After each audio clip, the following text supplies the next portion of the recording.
Saudari dan saudara yang terkasih dalam Tuhan, salam jumpa lagi dalam Busah, Butiran Sabda Allah Harian, Selasa 17 Desember 2024. Hari biasa Pekan Khusus Advent, hari kedua Novena Natal.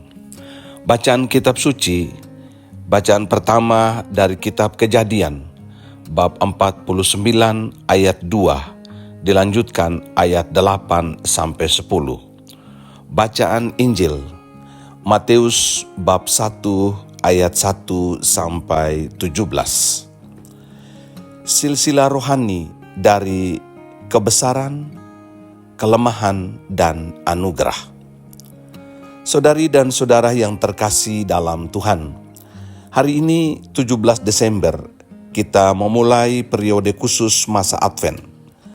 Dari hari ini hingga tanggal 24 Desember pada misa pagi hari, bacaan-bacaan yang berbeda digunakan untuk kita renungkan. Pada hari ini dalam kitab Kejadian, kita membaca nubuat Yakub kepada Yehuda.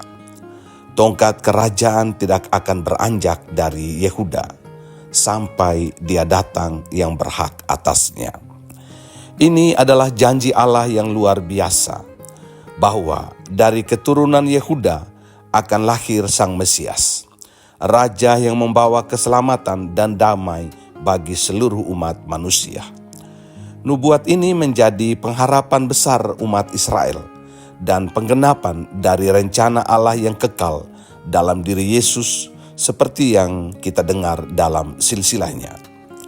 Ketika kita merenungkan silsilah Yesus, kita melihat bagaimana Allah bekerja melalui sejarah umatnya. Sejarah Israel dapat dibagi menjadi 3 kategori. Kategori 1 bisa disebut momen kebesaran. Kategori berikutnya disebut momen kelemahan, dan yang terakhir bisa disebut momen anugerah. Momen kebesaran adalah momen dari Abraham hingga Daud. Israel mengalami masa kejayaan sebagai umat pilihan Allah.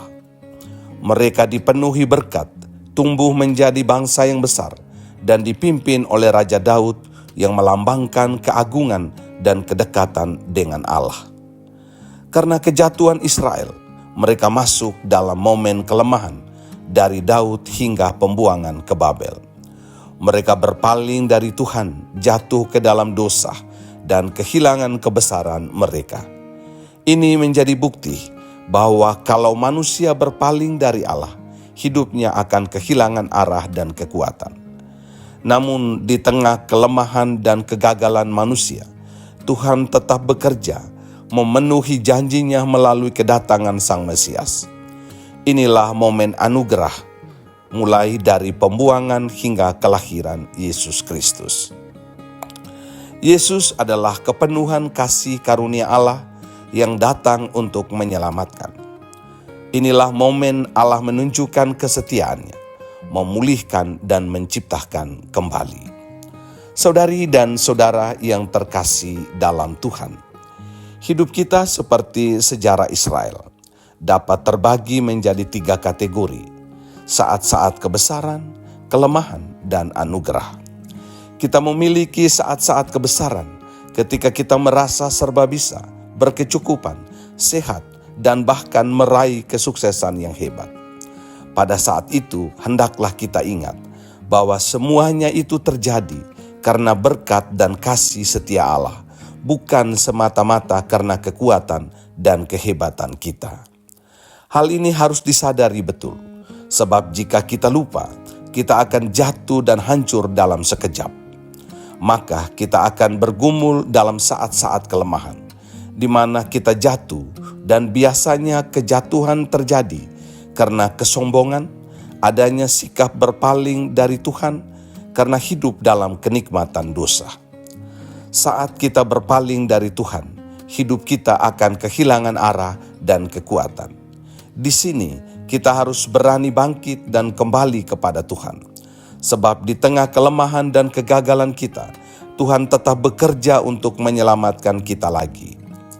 Itulah saat kita menerima anugerah di mana kita mengalami tangan Tuhan bergerak merangkul hidup kita.